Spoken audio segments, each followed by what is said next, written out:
Come in on this Sunday afternoon. We've got only about a week and a half left of the old league year, and then the new league year starts. Technically, not this coming Wednesday, but the Wednesday after that, and free agency is going to be in full swing at that point. Speaking of free agency, we have a report from Ian Rappaport who said that he expects the 49ers and Brandon Aiyuk to begin working toward a long-term contract extension after free agency. That typically means after at least the first wave of free agency. So fast forward to not this Monday coming up tomorrow, but the Monday after that. That is when the legal tampering window starts. That's the day last year that the 49ers signed Javon Hargrave, or at least agreed to terms with Javon Hargrave. That's when all the commitments to bigger money spending are going to start pouring in across the league. And that first wave of free agency can last a week to about 2 weeks, probably at the most. At that point, it seems, according to Ian Rappaport's report, that that's when the 49ers are going to be starting their contract discussions with Brandon Aiyuk. So, as we've said all along, the most likely scenario is Aiyuk returning to the 49ers. They have him under contract, $14.1 million on the fifth-year option, which they exercised last offseason. And then you could move forward past that and franchise tag Brandon Aiyuk if you would like to, if you can't reach a deal with him. I'm not saying it's going to reach that. It's not likely to reach that, but the 49ers have a lot of leverage here. It's never been about where Brandon Aiyuk wants to play next season. It's been about the 49ers having contractual control of the situation. And then it's been a question of, will they be able to reach a long-term agreement with him to give him that pay raise, to give him what he earns? Because Brandon Aiyuk has earned a whole heck of a lot. He's one of the best receivers in all of football, has proven himself to be an A-lister. We've talked about this time and time again. His separation grades last year, his catch point grades last year, his yak grades last year. Past 2 years, I would say, have been off the charts. But last year, literally off the charts. We saw Brandon Aiyuk deliver on that XY graph. Maybe that's something I could pull up here in a little bit. I have many times before, though. He's an outlier. Top right corner, and the 49ers love to pay their own. So it's headed toward that, despite some of the manufactured drama that we heard earlier this offseason. You know, there was a lot of just clickbait stuff based on the fact that Brandon Aiyuk was emotional at the end of the season. You expect people to be emotional after really difficult Super Bowl losses. I pointed it out at the time, though, and I played the video from the locker clean-out availability. Aiyuk started choking up when he was talking about his teammates. That wasn't the reaction of somebody who wants to take the first flight out of town and never come back.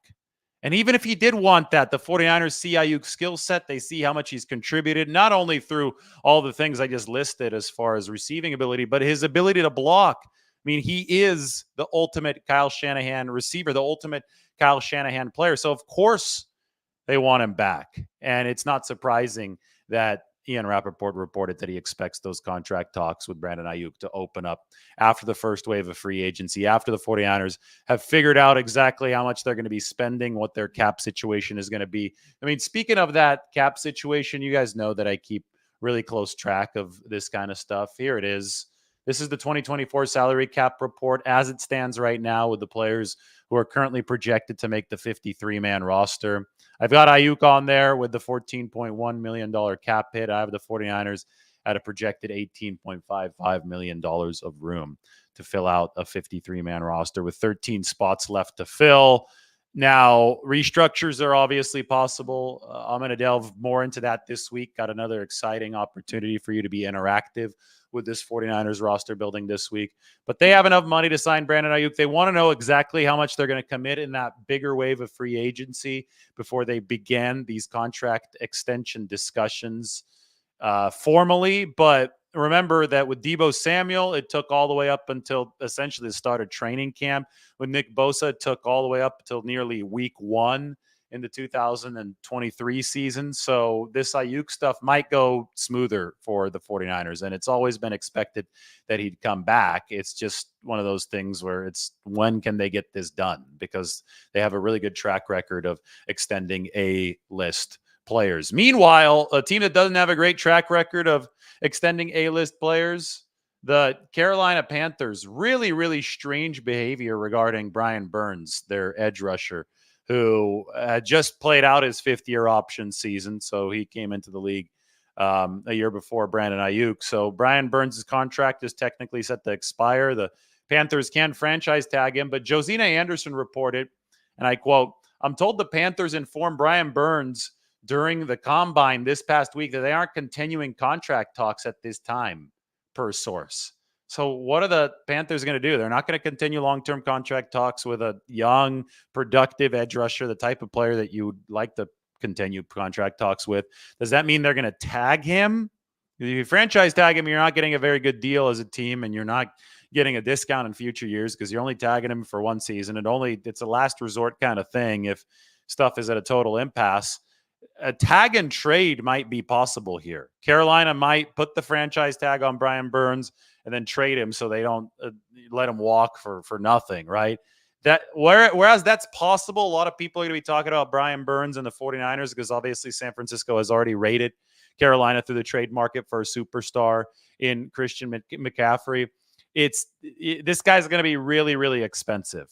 And when we look at the structure of the 49ers roster right now, we can definitely acknowledge that they can use another edge rusher opposite Nick Bosa. Chase Young's not under contract right now. I think they're moderately interested in bringing Chase Young back, not at a super high price. I don't think it could be more than $10 million given what he put on tape this year. But you've got the second-year guy, Robert Beal, opposite Nick Bosa as far as a healthy player. I've got to shade Drake Jackson in pink as well here because Drake Jackson is recovering from knee surgery. So the edge spot opposite Bosa, just like it was last year at this time, is an issue for the 49ers worth discussing. And with Brian Burns potentially being tagged by Carolina because they can't reach a long-term extension with him, he might be out there on the trade market. My thing, though, with Brian Burns, it's probably going to cost you a first-round pick. And it's obviously going to saddle on a whole lot of money into this salary cap situation that I've illustrated here. I mean, he's a good edge rusher. I don't know if he's premium A-list edge rushing material like somebody like Nick Bosa, but B-list at worst. I mean, Brian Burns is a really good player. 13 sacks 2 years ago, 9 sacks last year. He's not playing on a good Carolina team. I mean, it could be something that makes the 49ers a whole lot better, but we don't want to speak prematurely about anything.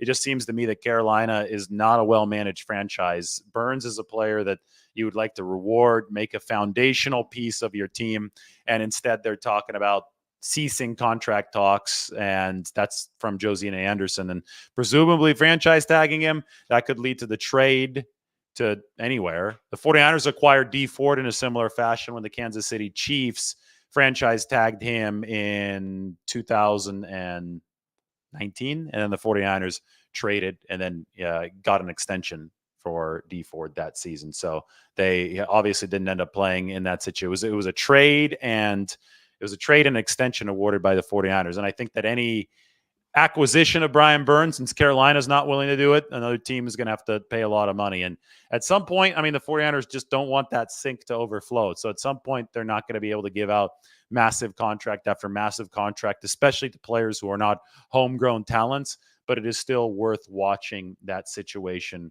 for the Carolina Panthers. Sad news today, Chris Mortenson. You might have known him through ESPN. Probably that's where you saw him if you're a football fan. A legend in the football media community. He has reportedly passed away. Mortenson was diagnosed with throat cancer back in 2016, took a leave from that point on. We'd seen him on TV, I think, here and there since then, but news came in a little bit ago that Chris Mortenson has passed away. So that's sad news, and I did think that I would pass it along to my viewers here because I know a lot of us have watched or interacted with Chris Mortenson over the course of the past several decades. I mean, this guy was a fixture on the football coverage scene. So thoughts and prayers out to his family. Chris Mortenson has passed away. I will move this to a 49ers Q&A here for just a few minutes, and we can have a roster look as well. So I'm going to get that 49ers Q&A title up and ready for you. There you go. And we can talk about the 49ers roster check-in. Put this up on the screen. This is a look at the depth chart and obviously a look at the salary cap just to keep you updated here on this Sunday afternoon.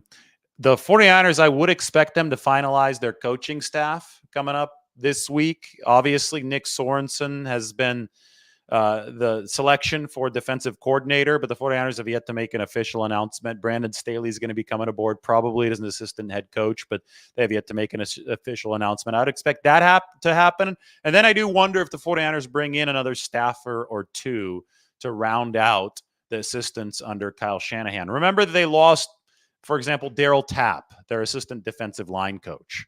So I would think there's room for an assistant on the defensive side of the ball. Do the 49ers add another assistant to the secondary? Probably not. I mean, Brandon Staley has worked with different coverage concepts. He could be somebody that works with that group.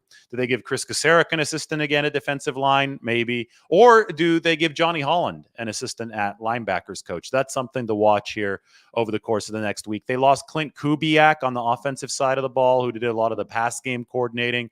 I do wonder if Kyle Shanahan wants to bring in another assistant for the offensive side, especially since he also lost Anthony Lynn. Anthony Lynn was the assistant head coach who worked a lot on the run game for the 49ers. He's now with Washington as the running backs coach. He was the co-running backs coach with Bobby Turner in San Francisco. So I do wonder if there's an assistant added to each side of the ball, or at least one side of the ball here over the course of the next week as the 49ers finalize their coaching staff moving forward. All right, quick Q&A here. I'm ready to answer some questions.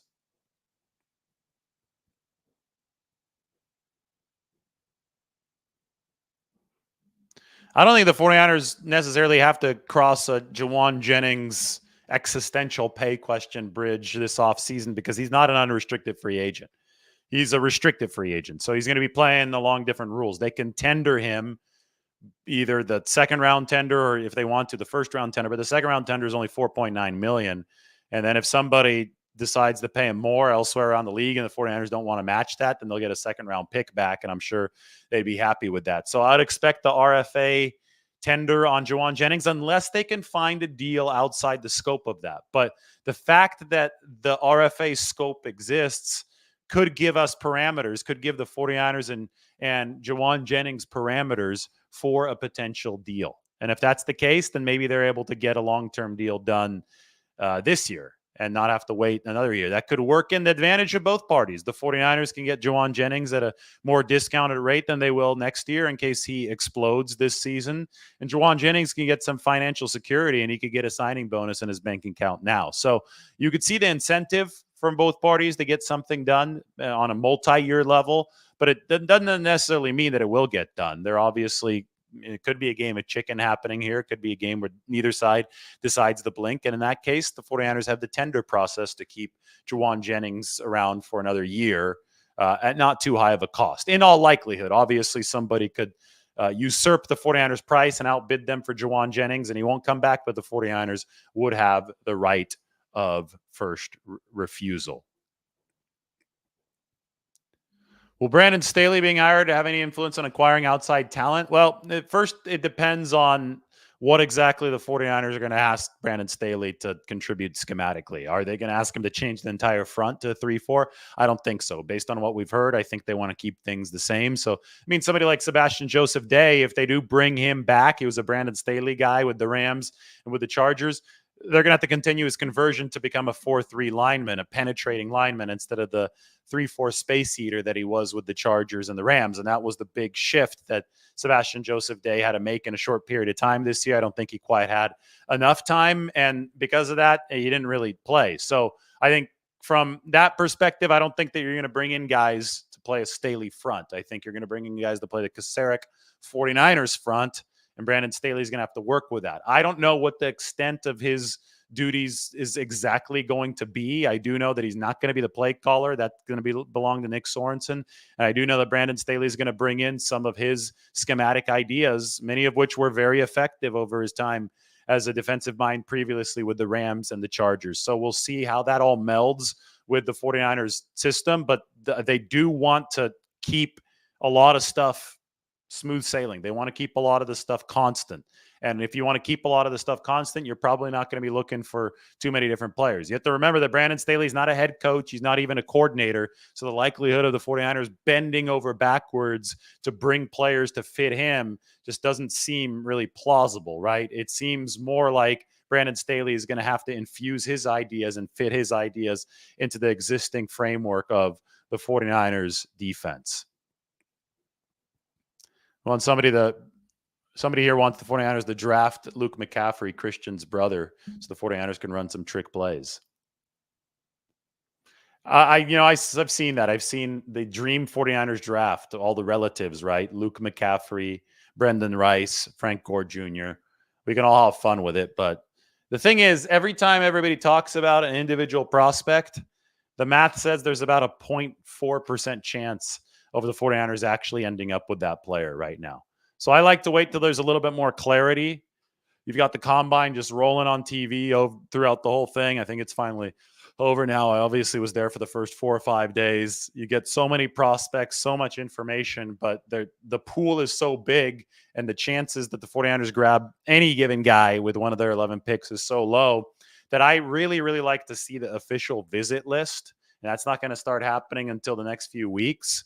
See who actually sets foot at the facility in Santa Clara, because that is the most correlated thing to who the 49ers might actually pick. The formal process of interviews, the informal process of interviews, none of that really tells us much if we look at history, because, somebody like Mike McGlinchey, the 49ers picked him number 9 overall in 2018. They never once met with him. So they knew who they liked, and they picked who they liked. They didn't meet with him. Don't get me wrong. I'm not discrediting any of this reporting on the meetings. All that stuff is interesting, and you can see what direction in general the 49ers might be looking. It seems they're very interested in offensive and defensive linemen, but they're always interested in those guys. It's all great, but until we start getting the actual visit list, we don't have anything that has a documented correlation with whom the 49ers might actually pick.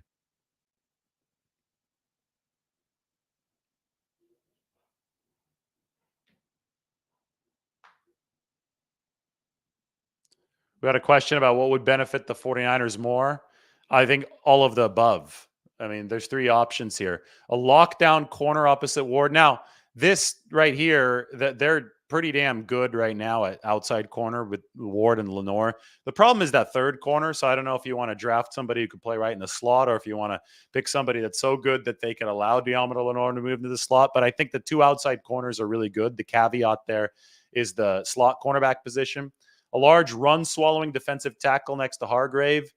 Yeah, I mean, I don't know if that fits the scheme all too well. I think that they're going to want somebody who could pass rush. So that, I mean, you'd love a run-swallowing defensive tackle, but I think for efficiency purposes in this 49ers defense, pass rushing ability is really important.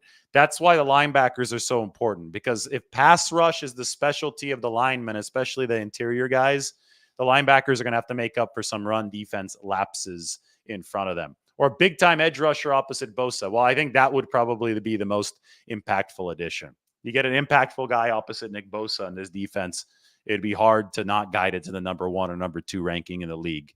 I think that some coordinators would be able to do that in their sleep.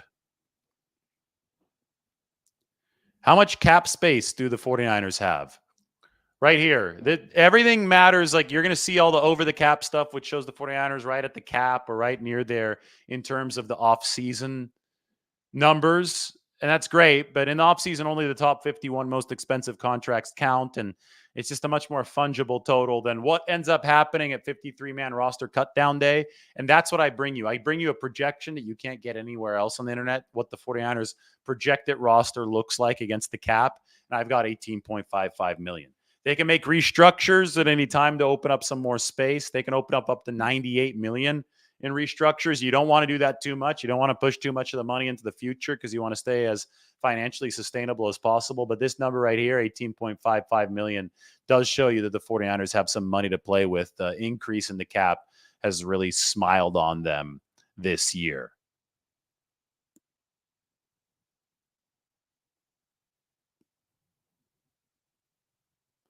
What did I eat today? I didn't take any videos or photos of it. We should have some good steak tonight, though, for dinner. I had a really good sandwich at lunch. It was called like a Chipotle chicken sandwich from this coffee shop called The Well.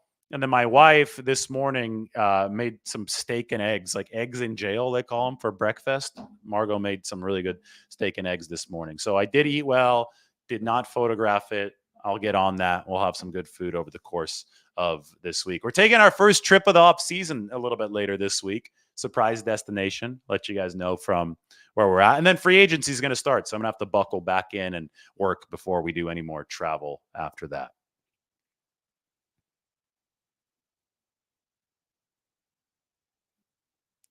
Do I think Staley was the first choice?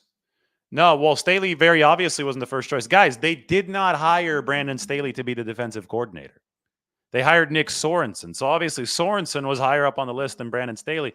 They wanted to bring Staley in to be an assistant, not only to the head coach, but I think to the defensive coordinator too. They wanted Staley to be a whiteboard guy for them. This was not a top choice, but I think they're over the moon that they've got a good defensive mind and a whiteboard job to be able to infuse new ideas into the defensive room. Based on what I understand, the 49ers made a call to Bill Belichick, but that was always going to be a total long shot. We talked about it on the channel. Of course, you call him. Kyle Shanahan had said years before that, of course, he would call Bill Belichick if he ever became available. Belichick didn't want to be an assistant. The 49ers, I think, really badly wanted Jeff Ulbrich. I think he checked all the boxes, but he's under contract with the Jets. The Jets would have had to have released Jeff Ulbrich and given him permission to talk with the 49ers. That didn't happen. So Belichick, not possible. Jeff Ulbrich, not possible.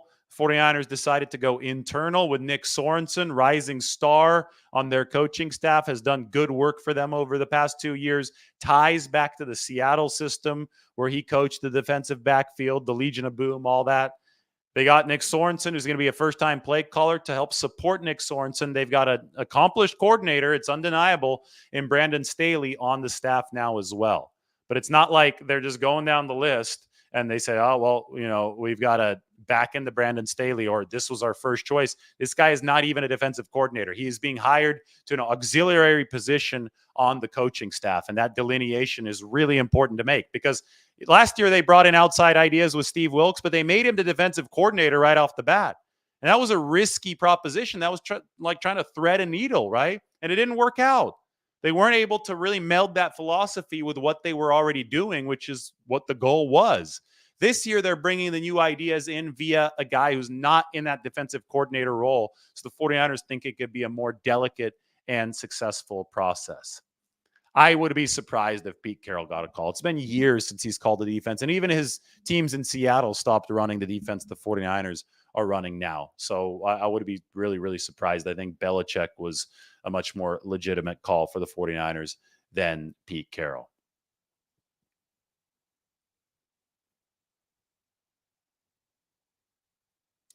All right, guys, this was a quick 49ers update. I wanted to go very briefly. Oh, we have a question here. One more. What would be more impactful to the O-line, a right tackle, a right guard, or a center? Well, they got Jake Brendel. He's playing okay. He hasn't been great.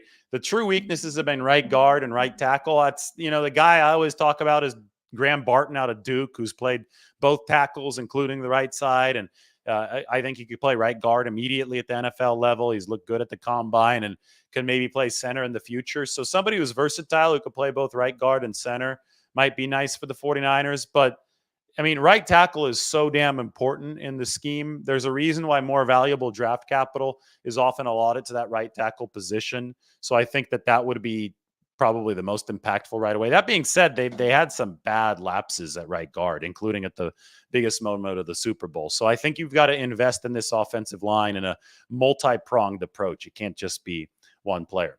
All right, everybody, thank you for joining. It's been fun. We talked about Brandon Aiyuk's contract extension talks expected to begin after free agency. Brian Burns, Panthers, maybe not negotiating with him. Tag and trade possibly coming in. Have our nice roster check-in, and maybe more staff hirings coming for the 49ers. I'm not sure. I'm doing the math, and I'm seeing that they have lost more staff members than they've gained. So we haven't officially announced the 2024 coaching staff yet, but we will keep our eyes peeled. Everybody, thanks for joining. Everybody have a great Sunday evening, and maybe I talk to you a little bit later this evening. So hit that notification button, hit the alarm bell, and hit the subscribe button too. We'll talk to you really soon.